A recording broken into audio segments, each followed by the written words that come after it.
Nibyo ni ku butaka bw'uburasirazuba bwa Repubulika Iharanira Demokarasi ya Kongo turi tariki 4 z'ukwezi kwa 10 cyangwa se ukwakira umwaka w'ibihumbi 2025. Ni Bosco official ngiye mva kuri izi mikoro, ni Bosco umutaramu cyane, aho twongeye kunyaruka muri amasaha duterera akajisho hakurya mu bihugu by'abaturanyi tureba uko ibintu byifashe. Wamaze gukanda subscribe ndagusuhuje ndetse ngwifurije kugubwa neza, nawe utarabikora ndagushishikariza kubikora kugira ngo turusheho kwaguka. Abari mu gihugu cy'u Burundi, abari Uganda ndetse n'andi mudahwema kutwereka ko mudukurikiranye, namwe ndabasuje kandi bifurije kugubwa neza. Ubu rero maginga yanga ya tayari tukaba tugiye kureba amakuru akomeye cyane amaze kuba yamenyekana ndetse n'ibyinshi by'ingenzi usaba kutaza gucikwa. Ubu biravugwa yuko hano ku butaka bw'uburasirazuba bwa Repubulika Iharanira Demokarasi ya Kongo umutwe wa 23 wafatiwe ingamba zikomeye cyane, harimo guhagarika imirwano kuva mu bice bigaruriye. Bitaba ibyo igisirikare cya leta Kongo FARDC cyiteguye gukora ibirenze bimaze iminsi biba, no kuvuga kubacucuma cyangwa se kubarasa kuva kuwa mbere kugeza kuwa nyuma. Umutwe wa 23 batakiziritse ku muhoro kazasiga kawuciye. Byanze bikunze tuzakora ubutegetsi bwa Antoine Felix Tshisekedi Tshilombo, ubutegetsi buhohotera kandi burenganya abatuye iki gihugu. Nibyo twiyemeje. Izi zose ni makaza ngo turwane zikomeje gutuma iki gihugu kibasirwa n'imirwano. Kugeza ubu umutwe wa 23 haravugwamo urunturuntu.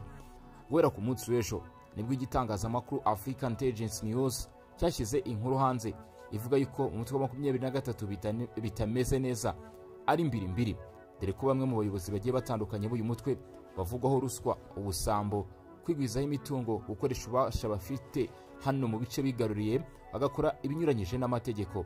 Ariko General Sultan Emmanuel Makenga Elias Ruziramuhwe akomeje kugaragaza yuko atazigera bihanganira abarimo General de Brigade Byamungu Bernard Maheshi, Bazil Bashingwa, Colonel Julien Mahano, Officer François Kazarama, muvandimwe we Ibrahim Makenga Munda, Colonel Jimmy Nzamuye, Uburingoma ndetse n'abandi. Abango baherutse gutabwa muri yombi, yewe hari n'abakiri mu mvuto kuri gereza ya Cyanzu ifungirwaho abagize imyitwarire mibi muri umutwe wa 23. Kurande rw'ubutegetsi bwa Repubulika Demokarasi ya Kongo, igisirikare cyabo FARDC gifatanyije n'ingabo z'u Burundi ndetse na Wazalendo bakomeje ama operation adahagarara yo kugabanya ndetse no guhagarika umutwe wa 23 mu rugendo rwabo mu kwigarura ibice bigiye bitandukanye ya muri teritwari ya Shabunda ndetse n'ibice bigiye bitandukanye bisatira Kisangani. Aho umutwe wa 23 wakomye mu nkokora mu minsi ishize ubwo ikiraro cya Meti cyashyirwaga hasi na drone.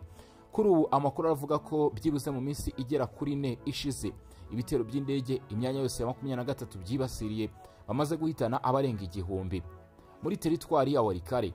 Ahangu niho hagaragaye umubare mwinshi cyane w'abarwanyi wa 23 kuko ikigo cyose cya Buresa ikingo cyashyizwe hasi. Ariko kandi abahanga bakavuga ko uyu mutwe wa 23 ahubwo muri teritwari ya Rucuru mu kigo cya gisirikare cya 23 cyitwa Pena ariho bahuye n'uruhumbira jana rw'ibitero bashyirwa hasi ku buryo budasanzwe, ku buryo kuri ubu agahinda bafite katazegera kibagirana biturutse ku bibare y'abasirikare babo. Igisirikare cya leta ya Kongo FARDC ndetse n'igisirikare cy'u Burundi bahagurutsaga indege zirimo drone basize ubuzima ngo byari amarorerwa, ntabwo byari byoroshye cyane. Kugeza kuri ubu inkuru z'ibitangazamakuru bigiye bitandukanye baravuga gutsinda kwa FARDC, ariko kandi abenshi bati ntibiri burare bushyitsi kuko igisirikare cya leta ya Kongo FARDC gishobora kongera gukora ibyitwa repris strategique. Ngo ibi naho baba bagana byakongera kuba nk'ibyabaye muri teritwari ya Rubero umwaka w'ibihumbi 2024 ubwo bari bagiye kugera ku ntsinzi ndetse kwarukuza kwa Pacifique Masunzu bahita batangiza repris strategique. Icyo gihe ibiganiro bya Rwanda byari bishyushye. None kuri ubu ese ibiganiro byaduhana gushora kongera kubangamira ibigenzekereze ndetse n'imitware y'intambara y'igisirikare cya leta ya Kongo, tukongera kubona gusubira inyuma kwabo. Amahirwe menshi kuri FARDC nuko bashaka kutongera gukora iryo kosa, kuko kuri ubu ibice birimo Plaine na Ruzizi, ibice birimo Uvira, Nzibira, iyi myanya yose irimo irasatirwa cyane umutwe wa 23 ibishobora gushyira nanone igitutu gikomeye cyane kandi gihambaye kuri iki gisirikare cya leta ya Kongo FARDC bagakomeza intambara. Ubu igisirikare cya leta ya Kongo ntabwo bari mu ntambara n'umutwe wa 23 gusa, ahubwo imitwe yose igaragara no ku butaka bwa Repubulika Demokarasi ya Kongo bemeje kuyihangara ndetse no kuyishyira hasi. Abantu bagera ku 4,000 bahunze imirwano ya FARDC. aho iri gukubita ababaza ku buryo budasanzwe umutwe wa Codeco umaze iminsi ukora ibikorwa bitari byiza mu bice bigiye bitandukanye, ndetse ibi birajyanana na ADF naro. Kuri ubu abo baturage bagera ku 4,000 biravuga ko bahungira ku kigo cya MONUSCO gireya aho bita Gina. Amafoto ndetse n'amashusho byagaragaje kuva ku mwana muto, umusaza, umugore, umugabo ndetse n'abadamu barimo bahunga bava mu byabo. Iyi mirwano imaze igihe yumvikana mu burasirazuba bwa Congo y'imitwe yitwaje intwaro irimo iragira ingaruka zikomeye cyane ku bana bakiri batoya, dore ko amashuri yagiye ahagarara mu bice bimwe na bimwe bya ku butaka bw'uburasirazuba bwa Congo kuva mu mpera za Nzeri cyangwa se mu kwezi kwa 9 umwaka wa 2025. Abaturage bagera ku 4,000 barahunze bahunga imirwano ikaze hagati y'ingabo za leta ya Congo FARDC n'abarwanyi ba Codeco. Andi makuru avuga ko abagera kuri 1.5 miliyoni kuva uyu mwaka wa 2024 watangira bahunze imirwano yahuje umutwe wa 23 mishya kandi yadutse n'igisirikare cya leta ya Congo. Kuri ubu amakuru avuga ko hakenewe impinduramatwara. Amakuru avuga ko ku masezerano agenga impinduramatwara ya rubanda ikitwa CRP bahungiye hafi ikigo cya MONUSCO bakeneye ubufasha bukomeye cyane burimo ibiribwa, imyambaro, ibyo kurya, ibyifashishwa mu buzima n'ibindi byose bishoboka. Ariko ngo ibi biracyari ingorabahizi kuko imihanda yagombaga kwifashishwa mu kugeza ibikenewe byose kuri izi mpunzi zahungiye imbere mu gihugu ifunze, ndetse indi yangiritse ku buryo bukomeye cyane, yewe kubera no kwitabwaho bitagishobotse kubera ibibazo by'intambara. Abaturage uko bwije n'uko bukeye ubuzima bwabo burarushaho kujya mu byago ndetse no mu kaga gakomeye cyane. Ninde uzatabara abanyekongo bakomeje guhura n'ibibazo bidasanzwe? Ninde uzatabara imiryango ndetse n'abana bakomeje gukurwa iwabo? Ibyo byose ni intambara idasanzwe ndetse tugomba gukomeza gukurikirana. Ariyo mpamvu ndushaho kugenda ngusaba gukanda subscribe kugira ngo tujye tureba uko ibintu bimeze mu bice bigiye bitandukanye, nta kantu na gato twisobye, kuko nuramuka ucitswe n'akantu na kamwe ndakubwiza ukuri nawe ntabwo uzamenya uko byagenze. Reka twerekeze muri teritwari y'Amasisi. Abakozi babiri bashinzwe ubutabazi bashimuswe.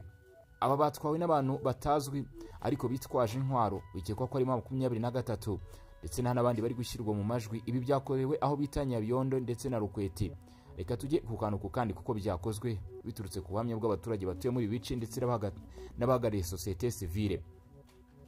N'abakozi babiri bashinzwe ubutabazi bo mu muryango DSA abakaba bashimuswe ndetse n'abantu bataramenyekana. Iki gikorwa cy'ubugizi bwa nabi kikaba cyarabaye ku muhanda Nyabiyondo Rukweti ku gica munsi cyo kuwa 4 tariki 2 Ukwakira 2025 mu gace ka Masisi aha mu majyaruguru ya Kivu. Iki kibazo kikaba cyakomeje kuba ingutu, dore ko uyu munsi turi ku munsi wa 2 ibi bikorwa bibaye, aho abenshi bakekaga yuko abo batashimuswe. Kuri uyu munsi rero wa 2 iki gikorwa kibaye, abatuye muri ibi bice ndetse n'abagenzi babo bagaragara muri umuryango wa DCA baravuga ko aribwo noneho bamaze kwemeza yuko aba baburiwe irengero. Nkuko amakuru aturuka muri kariya karere abitangaza, ngo abango babanje kwibasirwa n'ubujura buteye ubwoba, aho ibi byabiraho bita Kunyumba ndetse naho bita Rwibo, agace kazwiho umutekano muke. Ibyo bari bafite byose barabicucuye biragenda. Uyu muhanda munini ukunze kurangwamo n'ibikorwa by'urugomo, kandi ibi ngo bikaba birushaho kugenda byiyongera aho imitwe yitwaje intwaro irushaho kugenda yiyongera. Ibi ngo birasa neza n'ibiribo biba ku muhanda Rucurugoma, kuko ngo ibi nanone bishinjwa abo mu mutwe wa 23.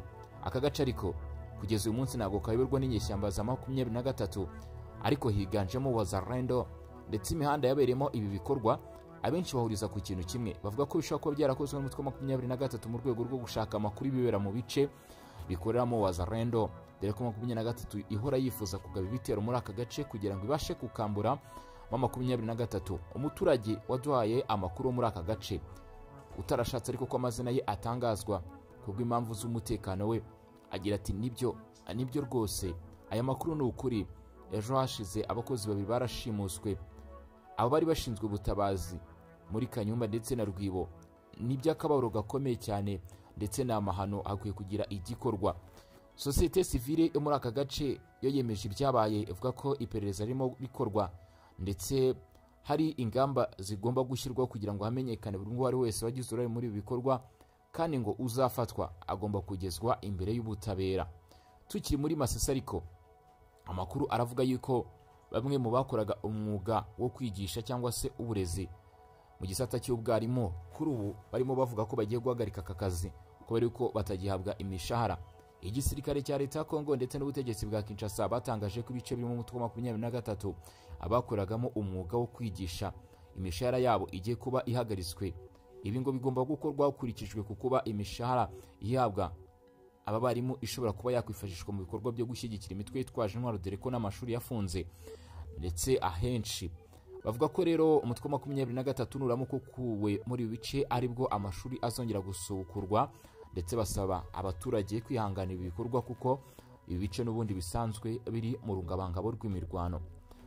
Tugarutse kandi muri Kivu y'Amajyepfo, igisirikare cya leta ya Kongo FARDC cyabeshyuje amakuru avuga yuko umutwe wa 23 waba waramaze kuzenguruka umujyi wa Uvira, ndetse bavuga ko ibi byose ari bihuha n'ibinyoma cyangwa se propaganda zikwirakwizwa n'umutwe wa M23 mu rwego rwo gutera ubwoba abaturage ndetse kugira ngo biteze umwuka mubi hanyuma babone uko binjira. Ibi byose rero bikaba birimo biragenda bivugwa nyuma y'imirwano yagiye yumvikana mu bice bigiye bitandukanye.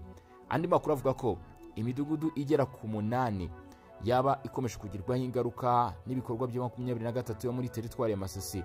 Izi village harimo Mafuo, harimo Biholo, Showa, Bwambiriro, harimo Busoro, Kinyerere, Burora ndetse na Ngesha.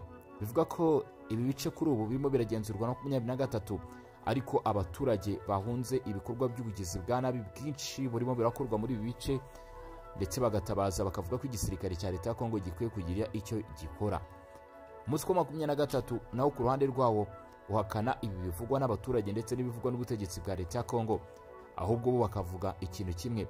Barimeza bivuye inyuma bavuga ko igisirikare cya leta ya Kongo kirimo kirakoresha indege zabo zitagira abadereve zihagurikira i Burundi ku kibuga cyitiriwe Michel Ndadaye zikajya kurasa mu myanya yabo, ariko ngo bararenga bakarasa hatuwe n'abaturage. Ibi kandi ngo bikwiye gusubirwaho, aho basaba imiryango mpuzamahanga n'isi muri rusange guhaguruka bakarwanya ibikorwa. Leta ya Kongo ivuga ko iri mu bikorwa byo kurwanya inyeshyamba zibasiye igihugu ndetse zishaka kwigarura umutungo n'ubutaka bwa leta ya Kongo n'abanyekongo muri rusange. Murakoze cyane.